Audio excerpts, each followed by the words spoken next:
magical world of barrels. The importance of barrels in winemaking can be broken down into two categories. The first category really is a practical one. We need a barrel to be able to have a place to put our wine. It's really a container, a watertight container. Back in the day, that's how they transported all their wine, was just rolled it from one place to another. And the second reason we use barrels in winemaking is really the change in flavor that's caused by the oak barrel. And so it's improving the wine and taste of it.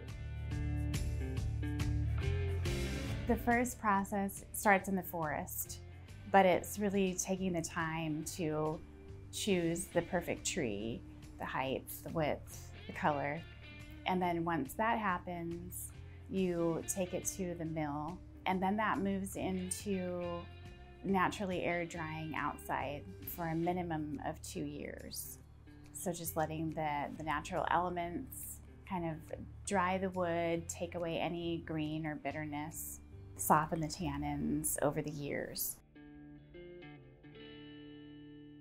You could call the addition of oak, the use of oak, as a spice rack, an enhancement with spice. The first step is making the rosette. The rosette is where they take all the individual staves and they put them together with a single or maybe two hoops. And so you have what looks like a teepee, essentially. They put this over an open fire, typically, where they use the same oak trimmings that they're making the barrel out of. So the rosette is sitting on top of the fire. Once the staves become malleable, they will close the bottom of the barrel and pull all those staves together, turn it over and put a metal hoop on that. Now you've got the barrel shape. But you put the barrel back on the fire once again, and you might rotate it a few times during this toasting process. So all these factors come into play.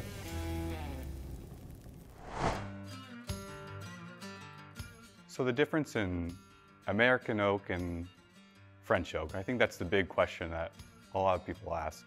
In the United States, we primarily grow white oak, and the French oak is primarily European oak. So really these are two different species of oak, and so that contributes to different flavor profiles that you can get out of each one. The French oak is grown by the French government in managed forests. And so they're meticulously grown and kept. This started back in the era of Napoleon when he realized he was running out of oak for his navy. And so they instituted this mandatory planting of trees. It's really unique in the world. There's no other place like it. American oak, it is not farmed like the French oak. It's basically wild trees out in the forest in their natural habitat, natural environment. It has a much higher density, and so an American oak barrel is going to weigh about 25 pounds more than a French oak barrel. Now, typically, American oak gives you flavors of vanilla, kind of sweeter tones on the palate, can be a little bit more robust. Whereas a French oak typically will give you more aromas of spices, and it will be a little bit more subtle. Both have their place in winemaking.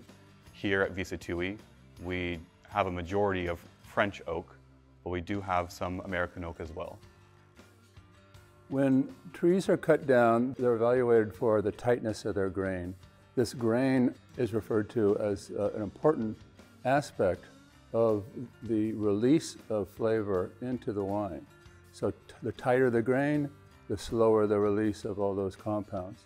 The more open the grain, it's more rapid. So you use this information to determine what is preferable for each variety.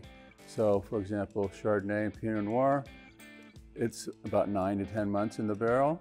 So you're going to be using something that is a little quicker to release those flavors than what you might choose for Cabernet Sauvignon, Merlot, Zinfandels, which have close to 20 months. So you have almost 2 years of aging with those, and that way we go tighter and tighter grain, knowing that that's going to be a slower release, but it's more appropriate for those wines. On the winemaking side, we get to choose what forest it came from. We can choose the toast level, and this has a huge impact on wines that we make. When you have a barrel that's has a light toasting versus medium, medium plus to heavy, you're getting many different flavors out of the barrel that go into the wine. A lighter barrel is very high in oak tannin, and so this adds body and adds texture. Whereas if you get to a heavier toast, that heat and that fire integrated farther into that stave during the toasting process, and it changed the chemistry of that wood to give you flavors of vanilla or spice or coffee bean. We ask the coopers to toast to certain levels that we feel would pair well with our wines. So one barrel, it takes about 8 hours from start to finish. Right now we're making about 85 barrels a day. We can customize just about anything. For Visa Tui, we customize the different grain tightness within the French oak, toast level, toasted heads or not. Also, people choose different hoop placements, so things can be very customized to a particular client. In terms of selecting new versus used, that is a stylistic question. Oak is very valuable, very costly, and so you want to be really judicious with your use of new barrels. And so, for example, our Merlots or lighter reds might get a third new French oak every year. And then Cabernet Sauvignon, Cabernet Franc, Malbec, we're usually shooting in the 60 to 80% new oak every year.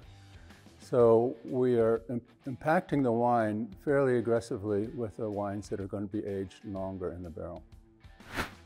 So here we have a Cabernet Sauvignon. And so this was in oak for about 18 months. During that time, the oak barrel has really imparted some amazing flavors to it. Of course, you have Cabernet Sauvignon, black cherry, cassis, some really beautiful black fruits. Some coffee beans, and definitely in this one.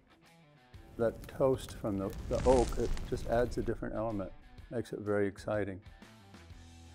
Yeah, it's absolutely beautiful.